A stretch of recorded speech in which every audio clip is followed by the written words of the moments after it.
মাজলুম মহিলার বর্দোয়া লেগেছিল, এজন্য ওর স্বপ্ন সাত আল্লাহ পূরণ করতে দেয়নি।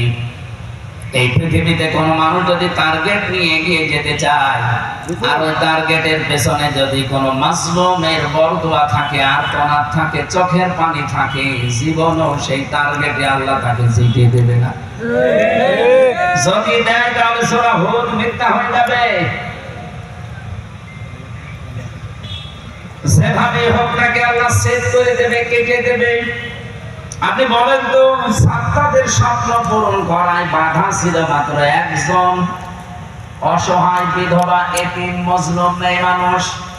এই 15.5 বছর যারা দায়িত্বে স্বপ্ন নিয়ে এগিয়ে যাচ্ছিলেন, কেউ বলেছিল 31 সাল, কেউ বলেছিল 41 সাল। এটা স্বপ্ন ছিল না? এই স্বপ্ন পর্যন্ত যেতে কত মানুষের বর্দোয়া লেগে আছে আপনি টের পাচ্ছেন? কত মানুষের চোখের পানি লেগে আছে এর ভেতরে, কত মানুষের আর্তনাদ লেগে আছে, এমনকি আমার মা বাবার আর্তনাদ লেগে আছে। এক কথা বলছেন, আমার ছোট মেয়েটার আর্তনাদ লেগেছিল ফারিহা জান্নাতে।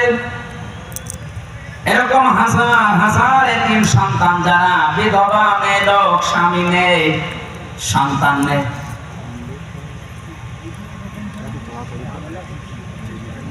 এতগুলো মানুষের বর্দোয়া যদি কারো পেছনে লেগে থাকে, ও টার্গেট পর্যন্ত যাবে কি করে আপনি বলেন? এই জন্য যেতে পারে। এখান থেকে আমাদের শিক্ষাটা কি?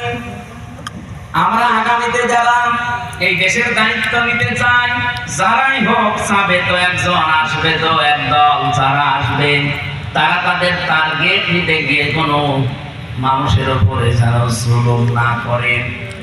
কারণ জুলুম করে আপনি টার্গেট পর্যন্ত জীবনেও যেতে পারবেন না।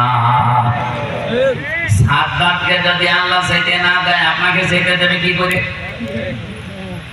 আপনি কি সাদ্দাতের চাইতেও মহাশক্তিশালী হয়ে গেছেন? কারণ জালেমদের সম্পর্কে সবচাইতে বেশি খোঁজ কে রাখে বলেন তো? আরো জোরে বলেন। আল্লাহ ওনাদেরকে আমি একটু ছাড় দিয়েছি। কোন পর্যন্ত? ইন্নামা ইউআখিরুহুম লিয়াউমিন তাশখাসু ফীহিল আবসার। যেদিন চক্ষু উল্টিয়ে যাবে, তার মানে আজরাইলকে দেখেই মানুষের চোখ মুখ কিন্তু উল্টিয়ে যায়। আপনি মরণের বিছানার দিকে একটু তাকিয়ে দেখবেন, চোখ মুখ মনে হয় যে সব বের হয়ে যাচ্ছে। ওই সময় পর্যন্ত মানুষকে আল্লাহ একটু ছাড় দিয়েছে, কিন্তু কোরআন বলছে কোন মানুষকে আল্লাহ একেবারে ছেড়ে